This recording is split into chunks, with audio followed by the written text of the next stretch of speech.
मुझे शादी करके घर बसाने में कोई इंटरेस्ट नहीं। क्यों? जहाँ तक बाबा का सवाल है, मेरी शादी उनका सबसे बड़ा सपना है, पर मुझे लगता है मुझे कभी भूल कर भी शादी नहीं करनी चाहिए। तुम्हारी सूंघने की प्रॉब्लम के बारे में जानता हूँ, पर यह प्रॉब्लम इतनी भी बड़ी नहीं कि तुम किसी को शादी से ही इनकार कर दो। प्रॉब्लम तो तब होगी जब मैं तुमसे शादी करूंगी। मुझे पत्नी बनाकर कदम कदम पर तुम्हें मुश्किलें झेलनी पड़ेंगी। शुरू शुरू में तुम्हें शायद सब अच्छा लगे, पर जिंदगी भर झेल पाओगे इसकी कोई गारंटी नहीं है। पत्नी का मतलब सुख दुख बांटने वाली, ना कि जिंदगी भर का बोझ।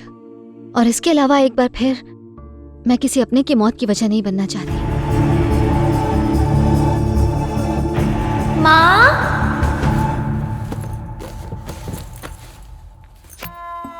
माँ के सैंडल्स गायब हैं। मतलब आज भी सब्जी लेने मार्केट गई है। चलो अच्छा हुआ, आज मैं गाने सुनते हुए डांस करूंगी।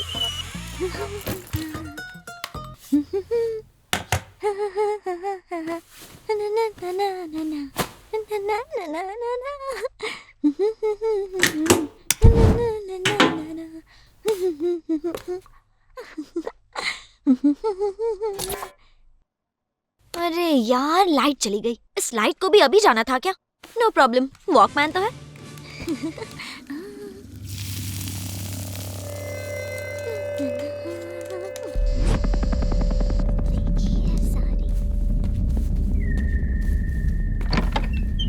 ज्योति स्कूल से वापस आ गई?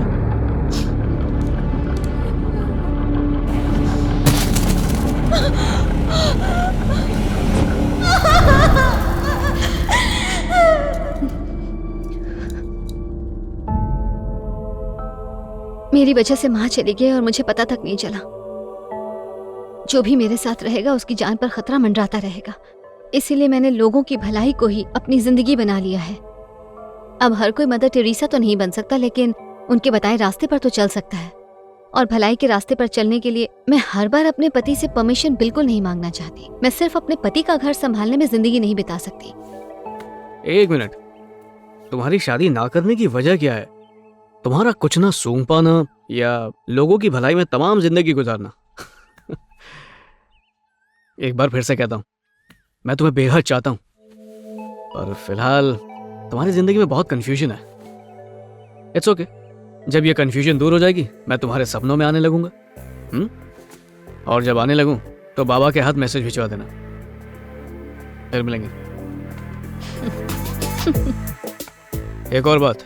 हाँ? देख लेना, एक दिन तकदीर हम दोनों को मिलाएगी जरूर। चलो बाय। तो क्या पढ़ाया टीचर ने?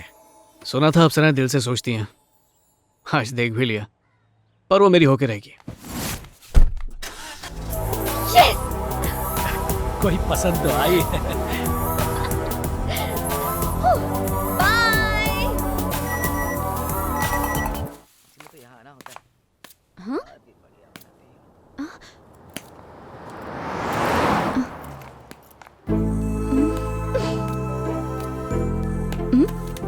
हाँ ज्योति, तुम्हारी मर्जी के बिना तुम्हारा पीछा करना गलत है, उसके लिए आई एम सॉरी। अब तुम्हें फोटोज इतनी पसंद आई गई हैं तो ये गलती मैं बार बार दोहराने को तैयार हूँ। हेलो, इधर उधर क्या देख रही हो? मैंने सोच लिया है, शादी तो तुमसे ही करूंगा। मैं अपनी पूरी जिंदगी सिर्फ तुम्हारे साथ बिताऊंगा। तुमने मुझे अपना दास नहीं बनाया ना, तो कसम खा के कहता हूँ देवदास बन जाऊंगा। मैंने तो बोल दिया, अब तुम्हारी मर्जी।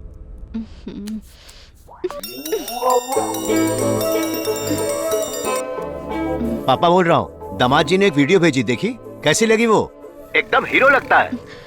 बताओ फोन ना। रख दीजिए बाबा, बेवड़े कहीं के। पूरे शराबी हैं आप। जितना पीना है पियो। हाँ ठीक है ठीक है। मुझसे बात मत करना।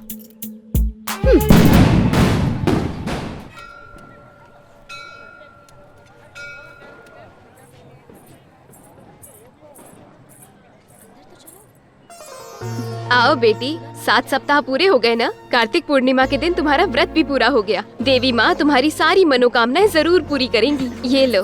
थैंक यू दीदी। संभल के जाना।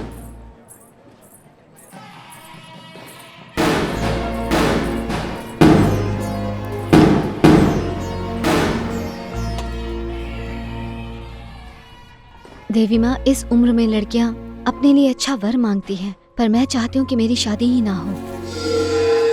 मैं नहीं चाहती कि मेरी वजह से कभी किसी को कोई कष्ट हो। प्लीज किसी तरह बाबा का मन बदल दीजिए, और जगन का भी, जो हर जगह परछाई की तरह मेरा पीछा करता है। प्लीज। अरे वो देखो, उसकी साड़ी चल रही है। अरे बेटी, तुम्हारी साड़ी देखो।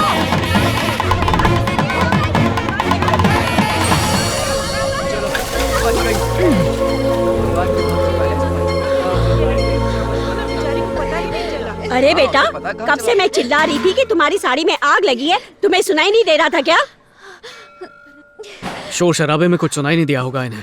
सुनाई नहीं दिया, लेकिन साड़ी में आग लगने की बात तो आई होगी। हर जगह तो दिए जल रहे हैं, इसलिए शायद ध्यान नहीं गया होगा। चलो जाने दो, इस लड़के के रूप में आकर स्वयं भोलेनाथ ने तुम्हें बचाया है, नहीं तो अनर्थ हो जाता। कम से कम अब तो समझ जाओ ज्योति, तुम्हें भी कोई ख्याल रखने वाला चाहिए। इसलिए नहीं बोल रहा हूँ क्योंकि मैंने तुम्हारी जान बचाई है। मैं चाहता हूँ तुम खुद अपनी हिफाजत कर पाओ। आगे जो तुम्हारी मर्जी।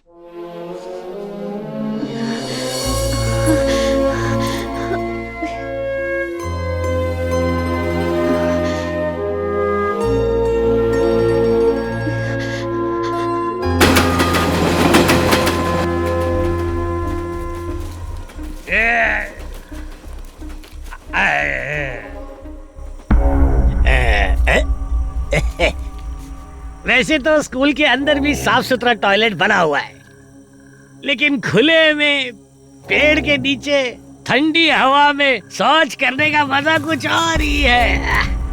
कितना मजा आ रहा है। अरे वाह रे वाह। अरे चुप हो जा, हल्का होने के टाइम पे काहे को डिस्टर्ब कर रहा है। चुप चुप।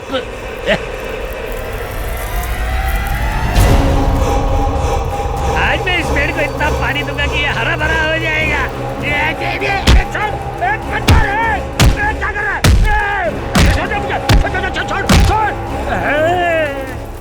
मर गए। ऊपर से पसीना छूट रहा और ये बंद भी नहीं हो रहा है। ये कैसी बात है? भागो भागो यहाँ से।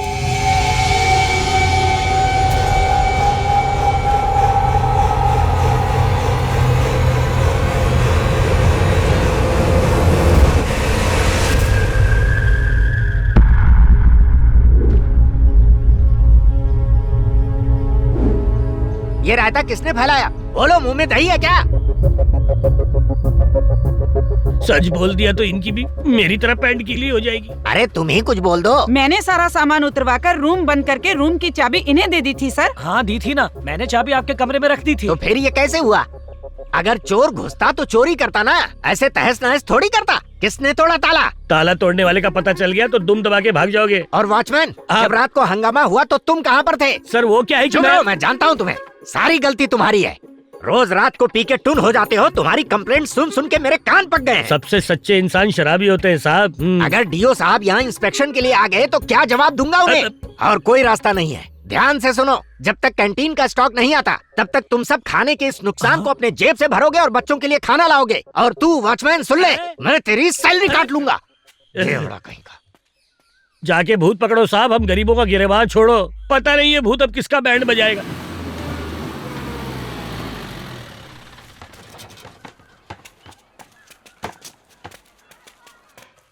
प्लेट ठीक से पकड़ो बेटा।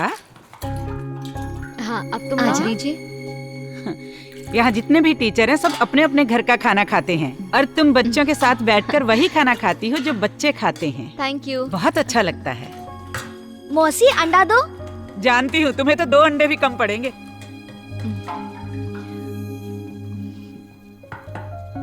टीचर हो तुम ऐसी। चलो शुरू हो जाओ। चलो चलो चलो चलो। टीचर पहले खुद खाती है, उसके बाद बच्चों को खाने देती है।